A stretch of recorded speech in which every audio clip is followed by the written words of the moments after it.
when you tell them, for example, that we're dying from colon cancer at young ages very quickly, more than anybody else, do people respond to that? Do they actually apply what you tell them, or do they just kind of say, well, that's what it is? They do, Dr. Boys, but it's because I come to them in a different way. And so what I mean by that, I get a lot of respect just because I'm black. And so by seeing me as a black man, they are identify with me. And then also when I come to them, a lot of times I may look just like this. When I do something in the community, I look just like this. I got on some J's, a fitted, and a dope T-shirt. And they come and they see me as Charles before they see me with all these degrees. And so being authentic has been invaluable and able to connect with them. But also what has been helpful and has been how I frame what I say. Like with some people, they need a fear tactic in terms of like, hey man, if you don't catch this colorectal cancer early, you got less than 10% chance of dying. Versus some people need more of a empathy approach. And what I mean by that, for example, is like, say I'm working with a Latino guy, I need you to be around so you can be there for your daughter's quinceañera. Like that may hit them more than saying like you got a higher chance of dying from this compared to white people. And so, the biggest things, again, these themes are meeting people where they are, being transparent, and giving them the facts. Like there's so many assumptions about, specifically with colorectal cancer, what is killing black men compared to other people, and they just don't know. So lack of information, as it kills us. All right. Well, you know what? Before I get to Kwame, because I got a good question for you, Kwame. I'm gonna show y'all some images, and I want y'all to tell me if you're familiar with these images. And then, Kwame, I'd like to get your response to some of this. Okay, so we have this fight here. It probably made, I'm gonna guess, 100 million or more.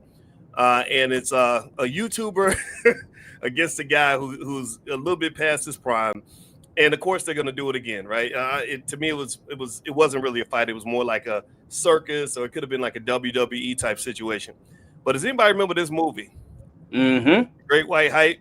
Mm-hmm. And remember in the movie, they revealed that the formula, it seems, to get people to watch a fight, it ain't about the quality of the fighters, right? Because when Damon Wayans fought the white boy, there were black dudes. Remember, there was one black dude who was fighting, like really pushing, trying to get a fight because he was the correct contender, but they pushed him aside because they said people will only care if he fights a white boy. Mm-hmm. And then I think about other movies or other situations. You go back all as far back as Joe Louis and Max Schmeling. And Jack Johnson had a fight like that. And then you have Rocky and Mr. T, Rocky and Apollo, right? So Kwame, when I show you these images and we see sort of this pattern of this idea of and maybe it's almost like a fantasy of other people thinking they can whoop a black man. I don't know. What goes through your mind when you see that? I think that that last night is a line and akin to all of that. But it just makes me sad. When I was a kid, I used to be in there cheering for Apollo, and I was one of the few kids that cheered for Clubber Lang.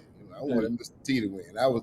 I come out of the shrine of the Black Madonna. We was always for the black guy, no matter what. But last night was sad, Doc. It really was to me, and it was even more sad. I actually shed a tear last night. My wife thought I was tripping, but I saw the real Mike Tyson speak at the